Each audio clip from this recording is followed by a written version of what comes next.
Hey, welcome back to the Man Cave Workshop, and thank you for following this little series on this fix-up of this Robert's Rambler, which I'm going to try and get in shot for you.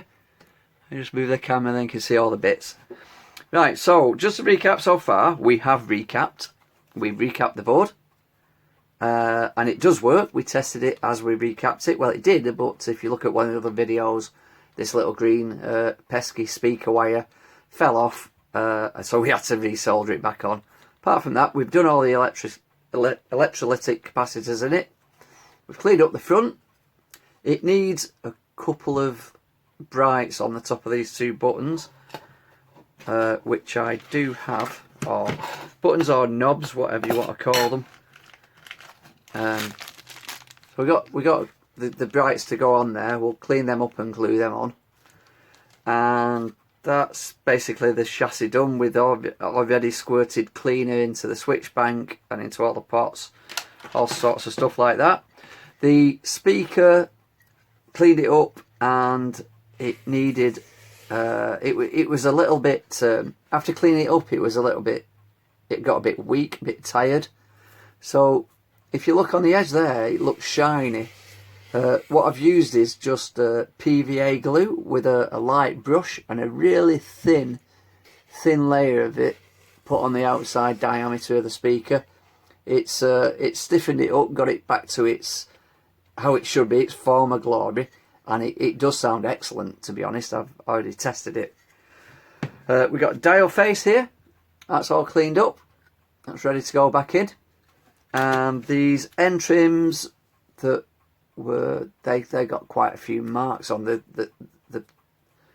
edges that were showing at the top of the radio.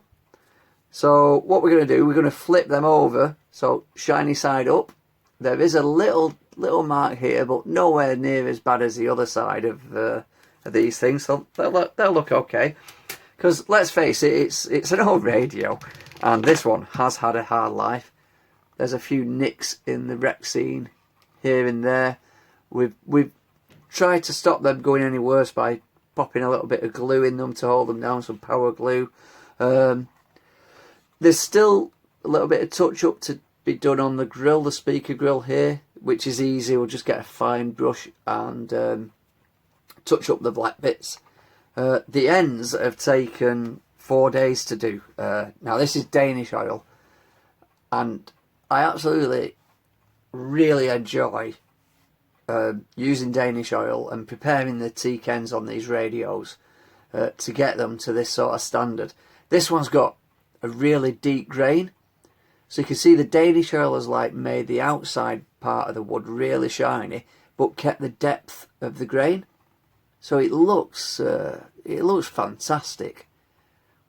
I know I do say on the videos that sometimes videos make objects look better than they are, but really in the flesh this has come out absolutely wonderful. I sanded them down, as you saw in another video, and what I did before I used the Danish oil is just use some brown liquid shoe polish just to stain the end a little bit, because they looked a bit light, and I like them to be darker on a radio of this colour. So you get a nice contrast then, kind of like that. On others I'd leave them lighter, but in this instance I think it really looks a lot better, darker. So they're done. Say that took 4 days because they had 4 layers, and I like to leave them a day in between. I like to sand them, do a light 220,000 sandpaper on them in between the first 2 coats, and then let the second 2 coats really settle and go like glass, so it's really tough. Got to clean up the buttons or knobs, whatever you want to call them, to go on the top. They'll go in a degreaser and cleaned up. They're not too bad, and then the whole thing will go back together. So that's where I'm up to at the moment with the Rambler, and in a few seconds you will see the next part when it's all back together. So here we go. I'm going to pause the video, guys.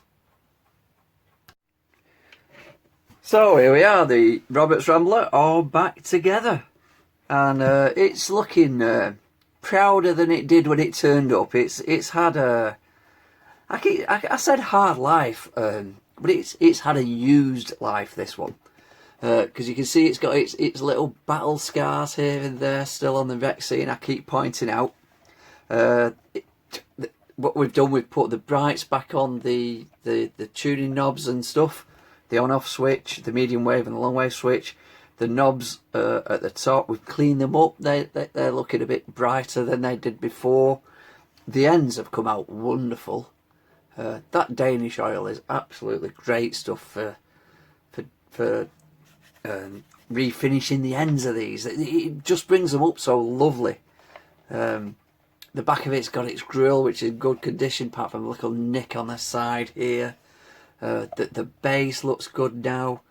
It's sort of like, for me, it's a privilege to work on these things. To think that this little radio, and it is a little radio, has lasted so many years. And the Man Cave Workshop, I've done as much as I can in my knowledge to sort of keep this thing going a little bit longer.